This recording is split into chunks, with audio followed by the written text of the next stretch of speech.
सरकारा जेरावनाखि रलिं सोलिबाय थादों सरकार थायोब्ला बयबो बेखौनो बुंगोन सरकार थायोब्ला गासिबो पावारा थायो आरो सरकारा आरो गासै बुस्थुखौ मावजोबनो हायो सरकार गैयाब्ला नोङो माखासे बुस्थुखौ जुक्तिबो होनो हाया आरो बेहा मावनो हानाय जेबो जयग'था थाया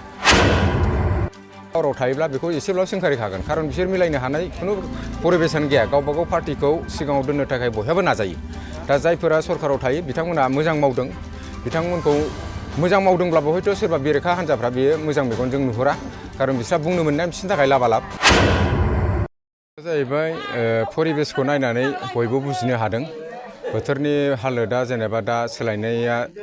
सानफा एफा सोलायलांबाय थादों जायनि थाखाय रायजो राजा गावनो व्यक्ति हिसाबै बुजिनो हानायखाय दिनै इउपिपिएलखौ बयबो मोजां मोननानै लैहोर लैहोर बयबो ज' फैदों बेवहाय जोबोद बाख्नायथावना जों बाख्नायनानैबो लानांगोन जों बजबनानैबो लानांगोन खारन जोंनो बयखौबो नांगौ बेवहाय इउपिपिएल होनना बुंब्ला रावखौबो मुगैनाय बा सोरनिबा एगेन्स्टआवखौनो नङा सरकार जेराव सरकार थायोब्ला नों गासै खामानिखौ जों मावनो हायो आरो सरकार थानायावनो जोंनि माखासे आंखाल अभाबफोरखौ जों बिना लानांगौ दा बे हिसाबै जोङो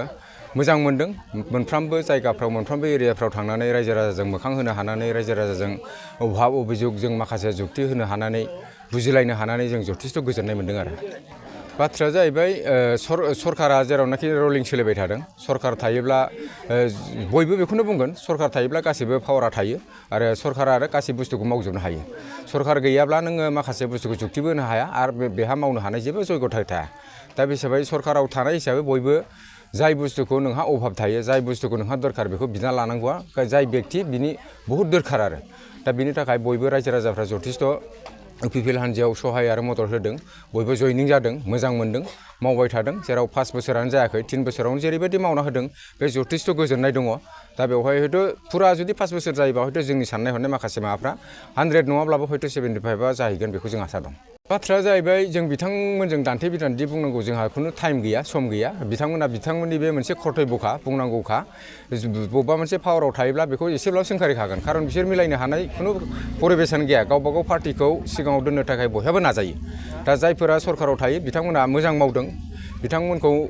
मोजां मावदोंब्लाबो हयथ' सोरबा बेरेखा हान्जाफ्रा बेयो मोजां मेगनजों नुहुरा खारन बिस्रा बुंनो मोननाया बिसोरनि थाखाय लाबालाब दा जाय बुंग्राया बुंबाय थादों बेहाय जोंहा खर' सानांगौखौनो दरखार गैया रायजो राजा जथेस्थ' बुजिदों रायजो राजाया मोजांखौ लुबैदों जायनि थाखाय ज' फैदों जोंखौथ' जों बुंनो हाया बेखौ रिजाल्टआसो फोरमायगोन खारन नोङो दानि जेरैबायदि रायजो राजानि दोहौ बेवहायनो जों हमनो हायो जथेस्थ' देरहानाय दं गोजोननाया बेयावनो दं आरो जों जथेस्थ' जों बिबाङाव देरहागोन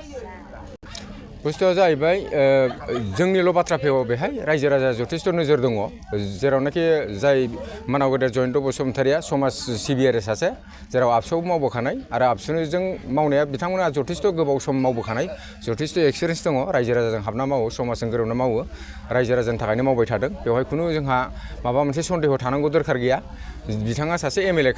एमएलए थासेयावबो दिनै बिथाङा एमपि मोनसे पस्टखौ मोन्दों बे जथेस्थ' जोंनि थाखाय खाफालनि बाथ्रा आरो बिथाङा हयथ' जोंनि गेजेराव माबा मोनसे समाजनि बेरेखा रायजोनि माबा मोनसे खहा मावगोन बेखौ जों नुवाखै बिथाङा मोजां दैदेनगिरि बिथांनि सायाव फोथायनाय दङ आरो बिथाङा जोंनि थाखाय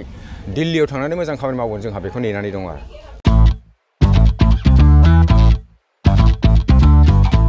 गोजोनथाव खौरां नोंथाङा नोंथांनि गला एबा अफिस फसंथानफोरखौ जोंख्लाब माख्लाब साजायनो गोसो गैया नामा नोंथांनि गलाफोरखौ बायदि रोखोमनि जोंख्लाब माख्लाब खालामनानै साजायनो थाखाय क'क्राझार नोगोरनि सिङाव थानाय गौरां भेलि हटेल साखाथियाव चाणक्य आर्ट एन्ड डिजाइन गलाया लानानै फैदों बायदि रोखोमनि आर्ट डिजाइन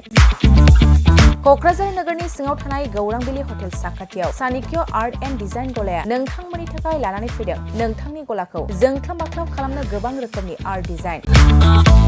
बेफोर आर्ट डिजाइनफोरनि गेजेराव दं 3D signboard 2D signboard acrylic trophy ACP panel name प्लेटार्स रेट्र' रिफ्लेक्टिभ साइनबोर्ड नियन साइनबोर्डफोरनि आर्ट डिजाइनफोरखौ नोंथाङा चाणक्य आर्ट एन्ड डिजाइन गलानिफ्राय मोनफुंनो हागोन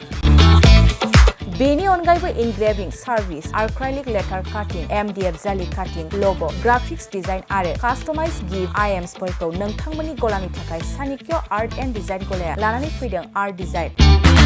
गोबां बाथ्रा मिथिनो थाखाय नोंथाङा नैबे 9706125636 6900981649 जानबुं नम्बरनि गेजेरजों खौरां लाहरनो हागोन